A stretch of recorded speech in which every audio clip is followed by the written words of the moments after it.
తను బానే ఉంది కదా? తనకి లెఫ్ట్ సైడ్ రిబ్స్ ఫ్రాక్చర్ అయ్యాయి. బ్రీతింగ్ తీసుకుంటున్నప్పుడు లంగ్స్ ఎక్స్పాండ్ అవడం కష్టంగా ఉంది. ఎంత టైంలో చేయించండి? Maximum 6 hours. సుమారుగా ఎంత ఖర్చు అవుతుంది? 3 lakhs దాకా ఖర్చు అవుతుంది. నాకు కొంచెం టైం కావాలి డాక్టర్. ఓకే, డబ్బు అరేంజ్ చేసుకోవాలి కదా. కానీ గంటకి తన కండిషన్ చాలా క్రిటికల్ అవుతుంది. ఈ 6 hours కూడా గ్యారంటీగా తను బతుకుతుందని చెప్పలేము.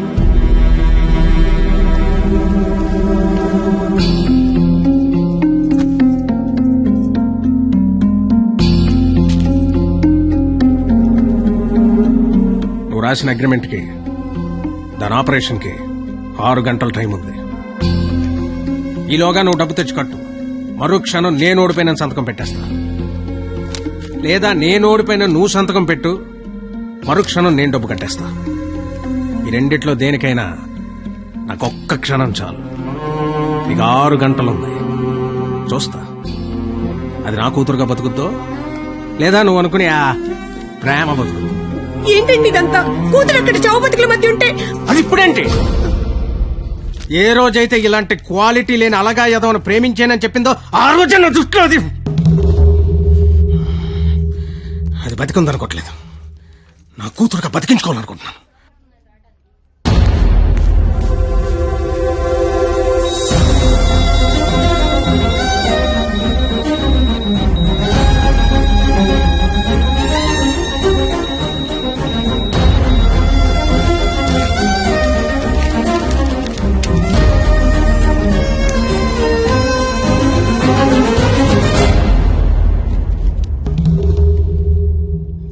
లక్షలనేసరికి కనీసం ప్రయత్నం చేయకుండా ఎలా సంతకం పెట్టేస్తున్నాడు చూడు. ఈడి ప్రేమ ఖరీదు 3 లక్షలన్నమాట.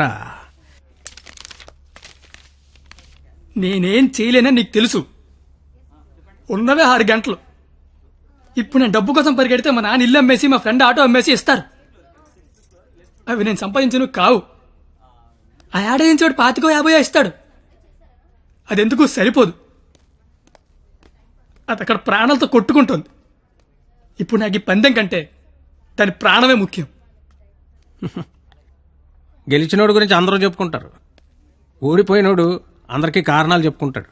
ఇలాగా నీలాంటోడికి ప్రేమించాను అని చెప్పడం మట్టి మీద మట్టి అని రాసినంత తేలిక. కానీ అది నిలబెట్టుకోవడం నీళ్లు మీద నీళ్లు అని రాసినంత కష్టం.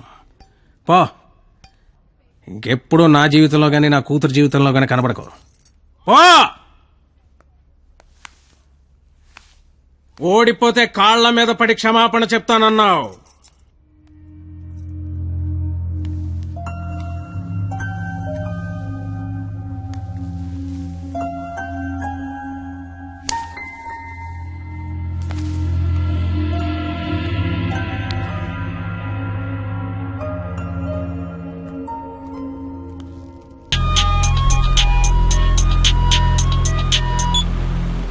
హలో, నేను పరిణీతి వాళ్ళ అమ్మని మాట్లాడుతున్నాను. ఆపరేషన్ అయిందా? డాక్టర్ ఆపరేషన్ చేయను అంటున్నాడు.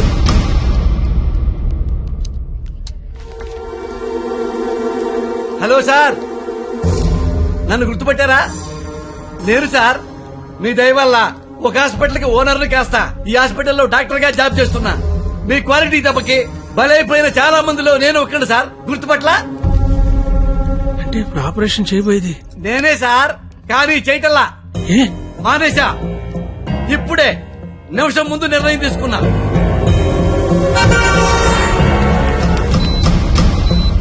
మీకు తెలుసుగా సార్, నేను పెద్ద మెంటల్ లాయల్ని. చేసే పనిలో క్వాలిటీ ఉంటల్లా. ఆపరేషన్ థియేటర్ లో పొట్టకోసి అందులో చేతులు పెట్టడం, మళ్ళీ వేరే పొట్టకోసి అవే చేతులే అందులో పెట్టడం చీ చీ చీ చీ గలీజ్గా ఉంటుంది సార్. క్వాలిటీ ఉంటల్లా, అందుకే మానేశా. నువ్వు కాకపోతే వేరే హాస్పిటల్ షిఫ్ట్ చేస్తా. 100 మంది డాక్టర్లు ఉన్నారు సిటీలో. డాక్టర్, పేషెంట్ కండిషన్ చాలా సీరియస్ గా ఉంది. 5 నిమిషాల్లో ఆపరేషన్ స్టార్ట్ చేయకపోతే చాలా కష్టం. పర్వాలేదు సార్, వేరే హాస్పిటల్ కి షిఫ్ట్ చేస్తున్నారు. దారిలో ఎటు గ్యారెంటీగా చచ్చిపోయింది.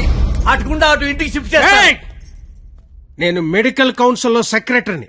నేను తలుచుకున్నానంటే నిన్ను డాక్టర్ గా నా సర్టిఫికేట్ క్యాన్సిల్ చేస్తారు. మెడికల్ షాప్ పెట్టుకుంటా, లైసెన్స్ రద్దు చేస్తావు. వడ్డీ వ్యాపారం పెట్టుకుంటా, దాన్ని నాశనం చేస్తావు. లెదర్ బిజినెస్ పెట్టుకుంటా, ఏం చేస్తావు?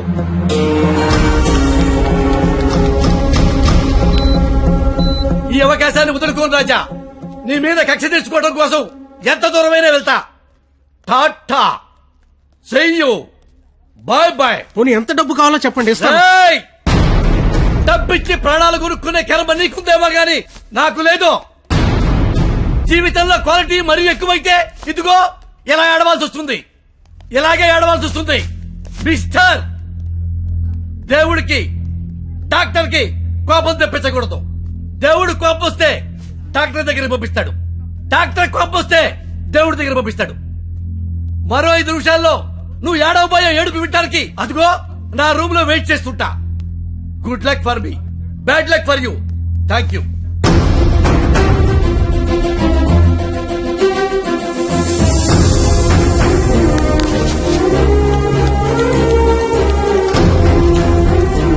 ఇప్పుడు ఆపరేషన్ ఆఫీసర్ కదా, దాని గురించి మాట్లాడాలి.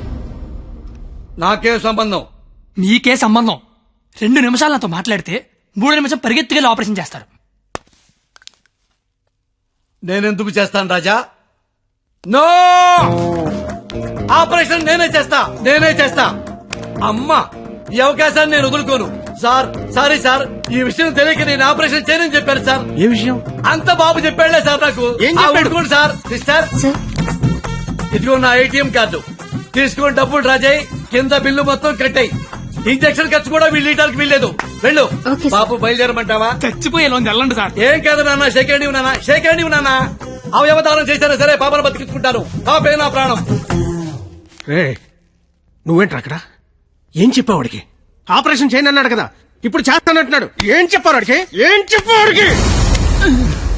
అసలు నీ ప్రాబ్లం ఏంటి చెప్పు. నీ ప్రాబ్లం ఏంటి? నువ్వు చేయలేకపోయావు, నేను చేస్తానా కదా. ఇప్పుడు ఆపరేషన్ చేయడం ఇంపార్టెంట్, ఎందుకు చేస్తాడు ఇంపార్టెంటా? నిజంగా నాకు అర్థం కావట్లేదు. నీ ప్రాబ్లం ఏంటి చెప్పు. నీకు నేను నచ్చలేదు. నువ్వు నన్ను చేసుకోవాలనుకుంటే నేను నీకు నచ్చాలి. నీ కూతురు నన్ను చేసుకోవాలనుకుంటే నీకు నచ్చాల్సిన అవసరం లేదు. సరే, ఒక ఆడపిల్ల తండ్రిగా నేను నీకు నచ్చలేదు. ఎందుకంటే నువ్వు చూసినోడికి చదువు ఉంది, ఉద్యోగం ఉంది. నాకు చదువు లేదు, ఉద్యోగం లేదు. కానీ నీ కూతురు కాడంటే ఇష్టం లేదు. నీకు ఇష్టం లేదు. నేను ఒక 4 రోజులు మీ ఇంట్లో ఉంటేనే భరించలేకపోయావు. నీ కూతురు దానికి ఇష్టం లేని వాడితో జీవితాంతం ఒకే ఇంట్లో ఉండాలి, ఒకే మంచం మీద పడుకోవాలి, కాపురం చేయాలి. అర్థమవుతుందా నీకు? నాకు విషయం చెప్పు. నీలా నీ ఫ్యామిలీని 4 రోజులు పోషించమన్నావు. చివరిలో యాక్సిడెంట్ అయ్యింది, ఆపరేషన్ చేయించాలి, చేయించలేకపోయినా ఓడిపోయిన సంతకం పెట్టమన్నావు, పెట్టేశా. నీ కూతురు నీకు ఇచ్చా. నువ్వేం చేసావు? ఆపరేషన్ చేయించగలిగావా? నువ్వు చేసింది అంటే నేను చేయలేకపోయిందేంటి? ఇప్పుడు ఇద్దరం గెలిచినట్ట, ఇద్దరం ఓడిపోయినట్ట? తనకి మన ఇద్దరం కావాలి. నువ్వు ఉన్నావన్న ధైర్యం కావాలి, నేను ఇచ్చే ఆనందము కావాలి. తను ఎగరాలనుకుంటోంది. ఎగరడానికి రెక్కల్లా నేనున్నాను. కానీ ఎగిరి ఎగిరి అలిసిపోతే వాలడానికి కాళ్ళలా నువ్వు ఉన్నావన్న ధైర్యం కావాలి. అసలు నీతో పాటు మా నాన్న కూడా కావాలి అని ఉండకపోతే దాన్ని పెళ్లి చేసుకోవడానికి 3 లేసిన చెప్పి పట్టదు నాకు. నిన్ను కాదు లేచాక దాన్ని అనాలి. ఛీ, ఇదంతా నీకు ఎంత చెప్పినా అర్థం కాదని తెలుసుకోవడం చెప్తున్నా. నాకైతే అర్థం కావట్లేదు. ఛీ, ఎంత వస్తువు తెస్తే. రాజా, కంగ్రాచులేషన్స్. ఆపరేషన్ బాగా జరిగింది. అమ్మాయి safe. Best of luck. Medical officer గారు, మీరు మీ భార్య లోపలికి వెళ్ళి చూడొచ్చండి.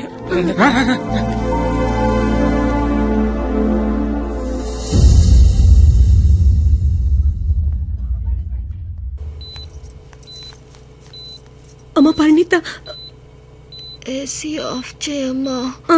చల్లగాలి వస్తుంది.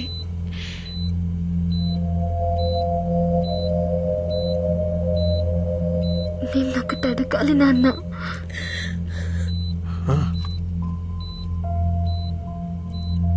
ఇన్నేళ్ల నుంచి నీకు కరెక్ట్ కూతురునని ప్రతి క్షణం ప్రూవ్ చేస్తూనే ఉన్నాను నాన్న.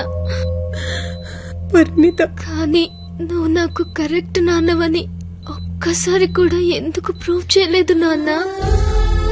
ఆ మాట వినగానే చచ్చిపోవాలనిపించింది. చచ్చిపోయాను. నా కూతురికి ఇష్టం లేని తండ్రిగా. నా కూతురు వాడిని చేసుకుంటే తండ్రిగా నేను ఓడిపోతాను. నా కూతురు గెలుస్తుంది. కూతుర్ని ఓడించి తండ్రిగా గెలవడం కంటే కూతుర్ని గెలిపించిన తండ్రిగా గెలవడమే కరెక్ట్ అనిపించింది. గెలిచాను. కానీ ఇప్పటికీ నాకు ఒక డౌట్ ఉండిపోయింది. అందేస్తారుగా చిచ్చి, ఏనా పైగా క్వాలిటీ లేని చీప్ లెక్కరా. మీరు ఇంకా పూర్తిగా మారలేదు. ఏవండి స్నానానికి టవల్ తీసుకెళ్లరా? నువ్వు కూడా రా, ఈ వృద్ధి గాని అల్లుడు గారు, ఆ రోజు హాస్పిటల్లో డాక్టర్ గారికి ఏం చెప్పారో చెప్పరా? ఎందుకులేండి, అయిపోయింది అయిపోయింది. మందేస్తే నేను చెప్తా. అచ్చే, హలో సార్ మా డైరెక్టర్ చెప్పిన ఐడియాలన్నీ మీవేనని మా సీఈఓకి తెలిసిపోయింది సార్. ఆయన ఉద్యోగం నుంచి పీకేశారంట. సోమవారం నుంచి వచ్చి మీరు ఆఫీస్లో జాయిన్ అయిపోతారా? ఓహో ఇంకే అలాగే కాని మాయ గారు నాకు ఉద్యోగం వచ్చింది మరి. Congrats congrats. ఇదిగో ఈ శుభ సందర్భంలో ఆ రోజు హాస్పిటల్లో డాక్టర్ గారికి ఏం చెప్పారో ఈ శుభ సందర్భంలో ఆ రోజు డాక్టర్కి ఏం చెప్పానో నేను చెప్పను. మందేస్తే నేను చెప్తా. ఉండవా బాబు. రండి సార్. డాక్టర్ గారు, నమస్కారం అండి. డాక్టర్ గారు, అది ఆ రోజు హాస్పిటల్లో మా అల్లుడు మీతో ఏం చెప్పాడో చెప్పరా? బాబు నా గదిలోకి వచ్చి నేనెందుకు చేయాలి?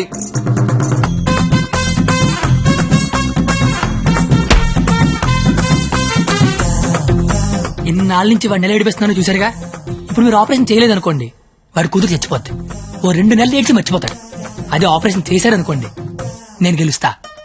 వాడికి అల్లుండవుతా. లైఫ్ లాంగ్ ఆడి తాట తీస్తా. రోజుకో సినిమా చూపిస్తా మావకి. ఒకే దెబ్బకి మీ కసి నా కసి 2 తీరిపోతాయి. వాడి మీద రివెంజ్ తీర్చుకోవడానికి ఎంత దూరం వెళ్తానారుగా. ఆపరేషన్ థియేటర్ దాకా వెళ్ళండి చాలు. అంత బంపర్ ఆఫర్ ఎవరు వదులుకుంటారు చెప్పండి? నేను వదులుకోలా. ఆపండి ఆపండి. జీప్ లెక్క తగలన్నారు, నాకు బయట కనపడింది.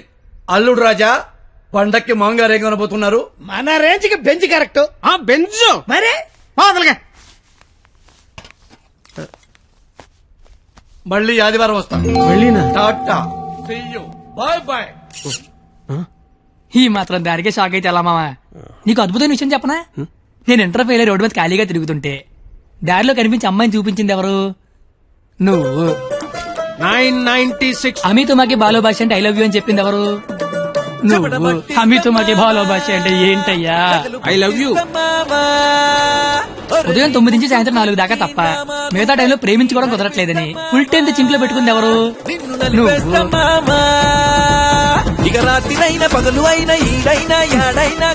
పనికి మళ్ళీ ఎవరో ఖాళీగా తిరుగుతుందని రెచ్చగొట్టి ఉద్యోగం వచ్చేలా చేసింది ఎవరు?